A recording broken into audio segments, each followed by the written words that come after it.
this email? What does it mean? Communication is the imparting or exchanging of information or The news. single biggest problem in communication is the illusion that it has taken place. Conversation is the oral exchange of sentiments, observations, opinions, or ideas. Forbes Books Radio presents The Conversation with Clinton M. Padgett.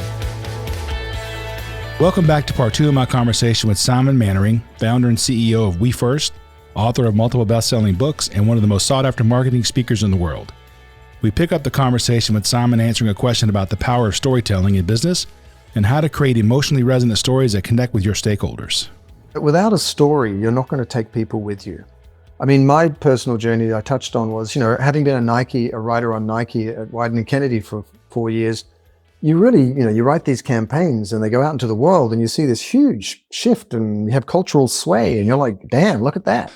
And then when I was, one of the worldwide creative directors on Motorola, we launched the Razr phone, which was a big thing back in the day, and it took off all around the world. And I came away from that going, wow, if you use story effectively, you can really make a difference out there.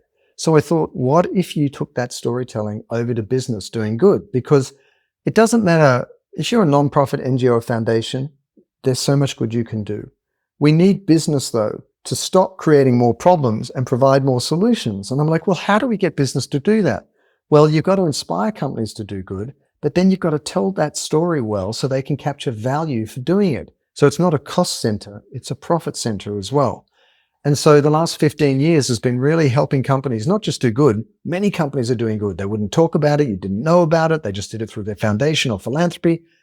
But we helped them at a strategy level, whether you're an enterprise or parent company, or at a brand level, whether you're a startup, to frame the story they tell to their employees and consumers so that at point of sale, at retail, with their customers, it can really resonate. And people say, you know what? I like the product. And I also like who you are as a company. And that is something that can really deepen not just only the sales cycle, but also the loyalty of consumers out there. And we've seen, when I started We First 15 years ago, I couldn't buy a lunch to talk to somebody about this stuff. They were like, oh my God, it's so cute that an idiot like you exists, but it's never going to happen. We're here to make money, get lost. Now, as we've all observed over the last, 5 years, if not 10 years, there's been a very powerful rise of purpose in business for that very reason. It's been driven by the consequences of our neglect and our impact on the environment and communities and so on, but also the rising appetite of younger demographics to actually reward companies for doing good. I'm big on culture, and you talk about internal culture, which you describe as the water in which our company swims. Yeah. What role do you see culture playing in all this? Well, it's interesting. Speaking of Patagonia, I talked to Rick Ridgway, who used to be the VP of Environmental Initiatives at Patagonia a long time ago. And I said to him that he'd been a mentor and such a wonderful friend and guide. And I said, of all the areas in business, where do you think the biggest opportunity is for companies to get ahead?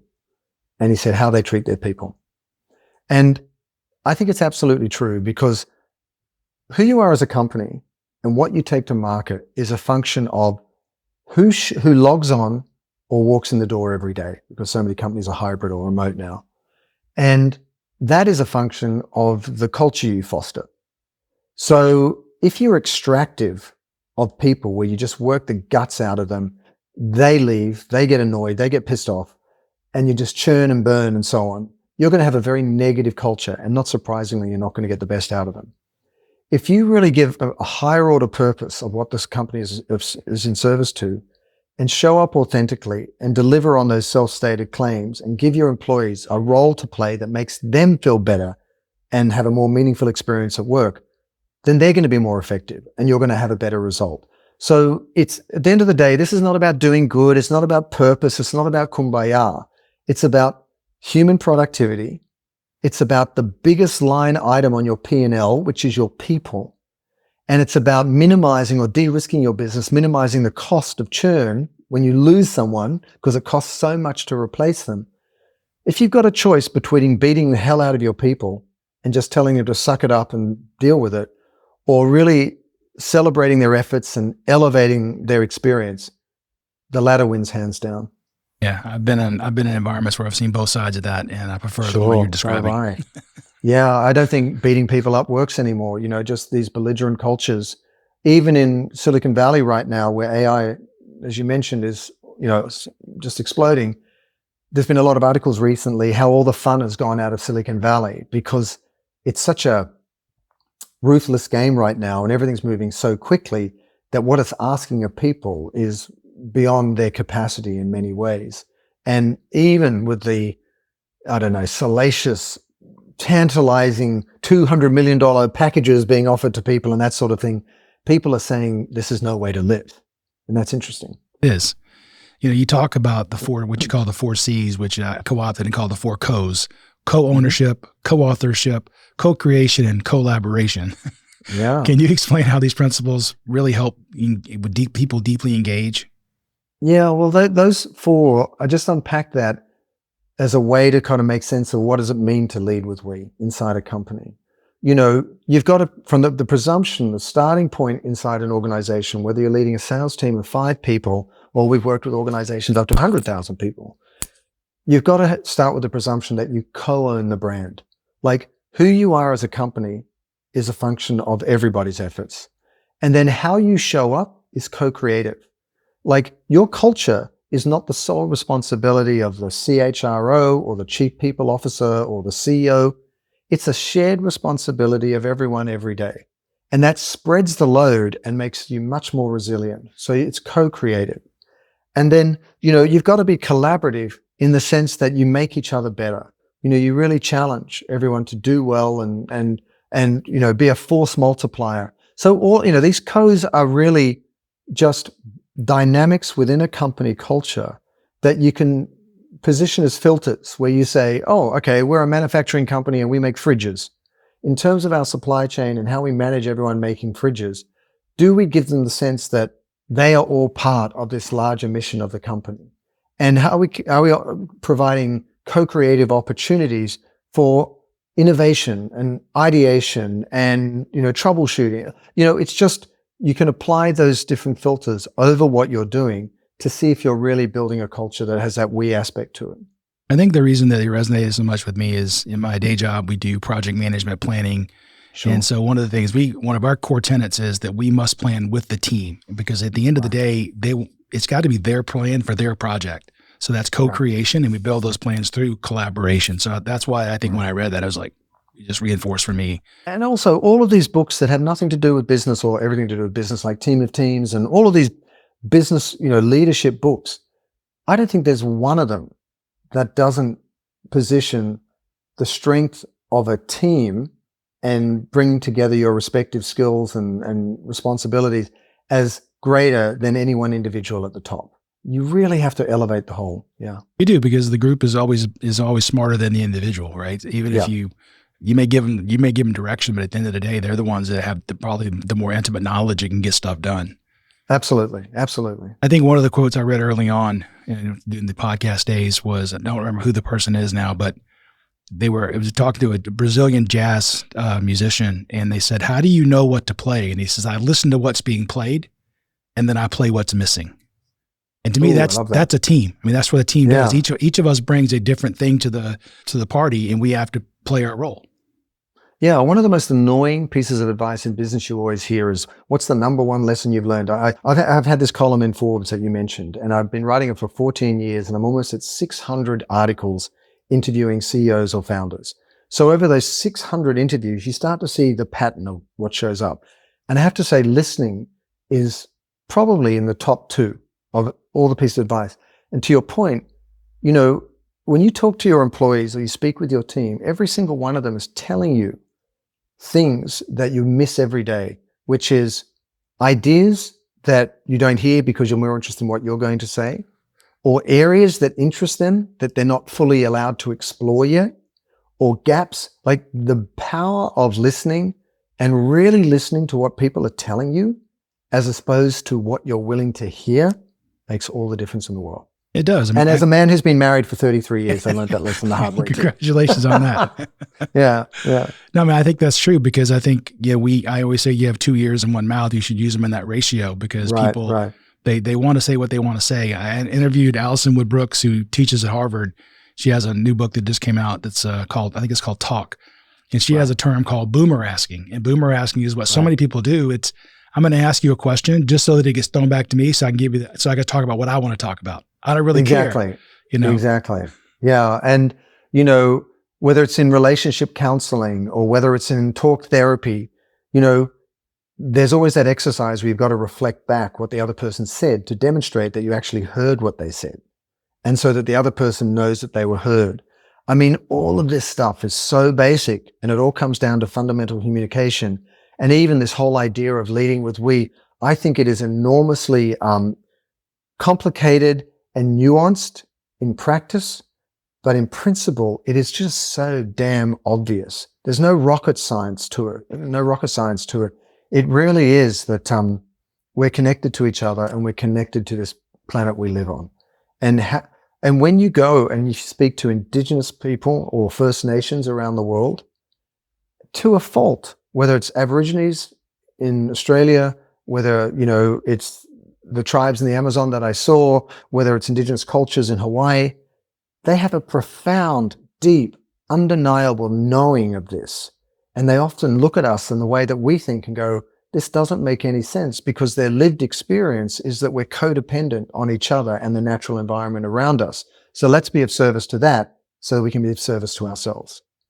We've been talking a lot about leadership and then also the team level. So you stress that anyone can lead with we. Well, it doesn't have to be just the C-suite people. What are some ways that I, as an individual employee or team member, can actually initiate this mindset? Yeah, the great presumption of leading with we is it's not reserved for leaders. It's that everyone is important, and that everyone not only has a voice in the context of that leader, but also needs to have that same leadership mindset themselves. And so it doesn't matter what your functional role is, whether you're in payroll or whether you're in sales, you can always think about how you can show up, not just on your own, but with others, to create the greatest collective benefit. I'll give you an extreme example. I don't know, like payroll. You're in the back room, you're doing payroll, or I don't know, paychecks or whatever it is. And, to others in the company, you may seem that you've got a procedural job or something that's more logistical and procedural and less sort of client facing and so on and so on. But if you really thought about, for example, your compensation structure, and you thought about your bonus incentives, and you thought about profit sharing, and you thought about cost savings, and you thought about, the platforms you use for payroll and so on, you can have a lens on that where you can be of greater service to the whole that will really make your role more meaningful. And by the same token, if you're client facing and you're a sales team and you're selling, I don't know, ceiling fans, how are you going to market in a way that honors everyone inside your company and the positive impact it's trying to have, so that your customer sees that you're aligned in terms of values, and they don't just want to buy your product because it's good and cheap. They want to work with you because you share the same values, and that deepens the loyalty. And therefore, you're being of service to everyone back in the company more effectively, but you're also being a more authentic partner with that customer out there, ceiling fans, cars, whatever it might be. So it really is this mindset where it's not just you for your self-interest, but it's you and everybody else for the largest collective benefit. And you can imagine when everyone is thinking that way inside a company, boy, does it get powerful, because everyone's reinforcing each other. So what are some of the common pitfalls that we might fall into when we lead with we, but then we fail? What are some of the consequences? We see quite a few of them in our work at We First. A couple of things. Firstly, if you're a startup or a nonprofit or foundation, often you don't have the resources to build your brand and get your story out there. But if you're doing a lot of good, and if you have a strong purpose and you want to be a company that makes a difference in the world, you do need to let others know about it so that you can capture the value of that, whether it's donor dollars or whether it's sales that keep your business alive. So not prioritizing the storytelling, the branding, is a gap or a miss that will really hurt you, because you're already putting the effort in to be that type of organization, but you're not taking it to market in a way that's really responsible to the well-being of that organization. Secondly, a lot of purposeful companies that lead with we, They have the best of intentions and they do good and they re-engineer their supply chain and they treat their people well and they take responsible products to market, but they then talk about it in a self-directed way. So they'll go, hey, we at Company X have done this, and this is our product and this isn't this great and our employees volunteered these hours and da-da-da. No one wants to hear you talk about yourself. Instead, you need to be the celebrant, not celebrity of your stakeholder community, which means celebrate your suppliers, celebrate what your employees are doing, use your digital and social content to engage consumers and give them opportunities to create impact with you. When you do that, they pay attention to the content because it's about them. Right. And it's not about you. And then another one I'd mention is a lot of companies, understandably, or even nonprofits or foundations that we work with, they do a lot of good and they carve out precious resources and budget. They make an initiative, maybe after school programs at schools or lunches through Feeding America, whatever it might be. And then once they've done the program, they're so exhausted, they just fall down, have a glass of wine and say, oh my God, thank God we did it, because it's hard and there's usually not enough resources and time. But what they fail to do is to close the last mile of the storytelling journey. And what I mean by that, they do all of this good, they engage their employees, they bring partners on board, they engage consumers, they have an impact, and then they don't tell all those people that were involved what they achieved together. So they don't reflect it back and tell their employees. They don't reach out to consumers and say, look what we've done. They don't elevate and celebrate their partners. And the danger of that is you've done all this good stuff, and you've engaged all these people, and then it's finished and all those people vanish.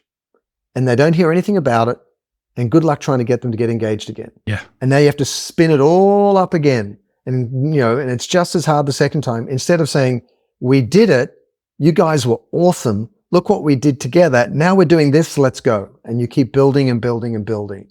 So, whether you fail to prioritize storytelling and branding, whether you talk about it in a self-directed way, or whether you fail to tell that last mile of the storytelling journey so you keep people engaged and take them with you, just some of the things we see. Are there any daily habits that we can adopt to reinforce this we thinking? I think so, and these are not ours, although we develop these toolkits and culture building things for lots of organizations. There are a lot of companies that begin every meeting by restating what their purpose or commitment is, so that it's a filter on whatever's going to be discussed, whether it's opening a new facility, whether it's hiring new people, whether it's launching a new product. Let's remember what business we're in. So that unifying, singular, inclusive, collective purpose is a great way to start. Secondly, check in with everybody if you're in a leadership capacity. So we use something at WeFirst that I took from my daughter's kindergarten 1,000 years ago, which was strengths and stretches. So we have daily meetings, but then we also have our weekly kind of check-in where we have a solid hour where the team talks. And we start by talking about what's the strength, which is where you're doing well and feeling great, and what's the stretch? Like my dog's not well and I'm distracted, or a family member's got a challenge or whatever, and everyone's very, very used to and comfortable being very human and open and vulnerable about that. So that dynamic, that ritual really reinforces that everyone's allowed to be human, that they are seen, and that everyone is part of a very human collective. And then I think a cadence of recognition and celebration, however big or small it might be, where you call out people who made extra effort, where they've done a good job, and so on. I think, when you create a culture of recognition, everyone aspires to do better and to hopefully get recognized themselves, and that's a flywheel that can keep building. So it's not surprising when you think about, how do I lead with we? You've really got to be of service to everybody so that everybody is of service to everybody else. And what are those dynamics to bring that to life? And when you look at the most successful organizations out there, if you look at the culture efforts of companies like Lego or Airbnb, or more recently, Elf Beauty and so on, they all have these dynamics in place. They all do, because they're investing in the human capital, not just in the leaders, but in everyone in the organization. Now, this next question you may have already answered when you're talking about the last mile of communication, but how can we maintain momentum so this isn't just another short-term initiative? It's interesting. Once you start to experience the benefits of doing this work, and I say that as somebody who had the privilege with my team of working inside small startups all the way through to the Unilevers and Bain Capitals and Logitechs and many other brands in the world. When this dynamic starts to get unlocked, it does create this flywheel, and it's very addictive because people feel like they're seen, they find their job fulfilling, there's an opportunity for them to make a contribution, there is recognition for that, and that always gets frustrated by leadership changes and God knows what happens in the market and all those things. There's always things that get in the way of that. But to make sure it's a long-term proposition, it's adopt this mindset, create the rituals, and then worry about this daily cadence. Like chunk it down into these parts. So when we work with an organization, often we're asked to create culture roadmaps. So we just worked with a big enterprise that everybody knows that has many household brands that they know. And they were bringing these brands together for the first time. And they wanted to make sure that they preserved the entrepreneurial spirit of those individual brands that were high growth, but still get the benefits of the global enterprise they'd just become a part of. So how do you create that culture roadmap that balances the enterprise benefits with the entrepreneurial spirit? And this is all about building that lead with we culture. So we have work sessions, we create toolkits, we create the rituals, and we give a roadmap for how to build that. And that's how you institutionalize this we mindset. And I have to imagine that based on each of them will be different challenges. If you're doing this as a startup, those guys they're balancing, they probably have this we mentality, but then they're also working 80-hour weeks and they're just trying to get stuff done. And so I don't have time to think about this. And then you transition, or you compare that to a Fortune 50 company that you might work with that's really entrenched in their ways. I imagine that there are different challenges for both of those groups and implementation. They're equally challenged in different ways, as you say. Too many startups, especially now technology-driven ones, are so keen to get an MVP or get a product to market to get some traction to then raise the next round of capital or appeal to the next fund or whatever it might be, that they're out in market for 2 or 3 years before they realize they've got to build a brand. And if you don't build a brand, basically you're just broadcasting your schizophrenia to everyone. We're this, we're that, and now we're this, and now we're that. And all that precious spend is wasted. At the other end of the spectrum, these very large, global enterprises with SLTs and ELTs and, they're accountable to investors and so on. Yes, there's a lot of inertia, but there's also a lot of procedure to the way that they do things. But they're always challenging themselves to be more relevant to the marketplace, more dynamic, agile. So there are ways to think around that as well. And, we've had to learn how to throttle with, senior executives that have very time poor and, startups that are stretched in, 10 different directions. So that's part of the art and the science of it. It's quite fun. And, it leads to such amazing experiences. We just did a wonderful workshop with a leading home care brand up in Vermont last week. And we're out in a barn in Vermont. We had like 120 people in the team there. It was very unusual. It was very dynamic. It was very kind of participatory and so on. These things don't have to be heavy. They don't have to be kind of arduous. They can be really fun and be really these, not the end of something, but these rallying points, these springboards for an organization that launched this sort of purposeful next chapter. It's really good. It's a lot of fun. I think people won't know this. I didn't know it until recently, but your company is a B Corp. And maybe explain to people what's up, what makes a B Corp, not an S Corp, right? Yeah. Well, there's C Corps and S Corps, which are different sort of legal entities that have certain tax relevant benefits and they're structured different ways. Being a B Corp means you're B Corp certified, which means you've gone through a very rigorous checklist of how you show up in terms of your environmental footprint, how you treat your employees, how purposeful you are as an organization. And, every couple of years, you've got to kind of renew your membership or whether you qualify or not to be a B Corp. And we've had the good fortune to be a B Corp, best for the world in different categories for a while. And it's a function of what score you get. But, you've got to get over 80 points. And then, there are those companies that are up around 130, 150 points, which is an extraordinary. And it's a way of holding yourself accountable. And it's a shorthand. It's not a silver bullet, which says everything you do is all good and therefore it's like taken care of. But it is a way of saying to your partners, vendors, clients, customers, and other companies out there in the world, we hold ourselves accountable to an outside body that is very rigorous in terms of stress testing whether we're walking our talk. And I think that's very powerful. So if you're interested, check out what a B Corp is, check out B Corp certification, because they're an amazing organization. It is really interesting. You're only the second company I've talked to that has that certification. So that's why I wanted to bring it up, because I don't think everybody knows about it. No, actually, I know Jay Cohen-Gilbert, who was one of the founders, and he was just starting B Corp when I was writing my first book.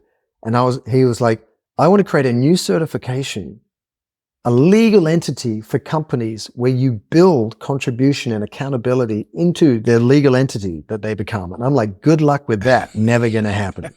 And now they're all over the world. There's thousands of these companies. You got companies like, you got major companies out there that have joined and become B Corp certified, like Nespresso and others out there. And it's just a huge testament to what they've achieved.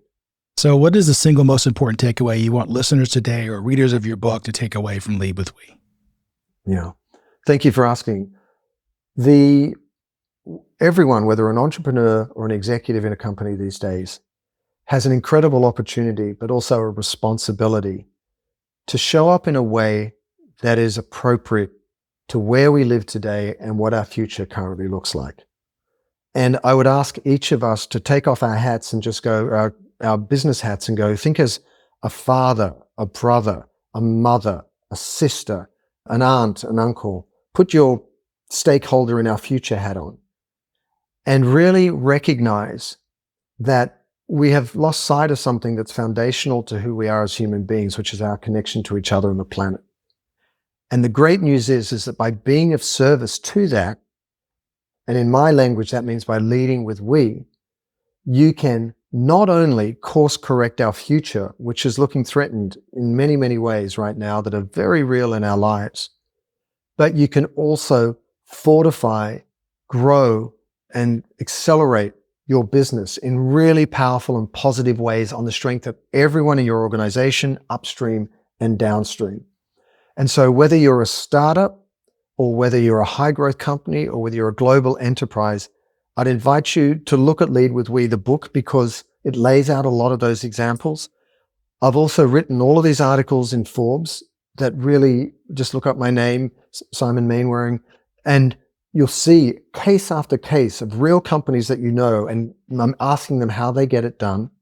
If you want case studies of the type of work we're doing, go and check out wefirstbranding.com, wefirstbranding.com, or you can even reach out to me. I'm Simon at wefirstbranding.com if you have a question, Simon at wefirstbranding.com.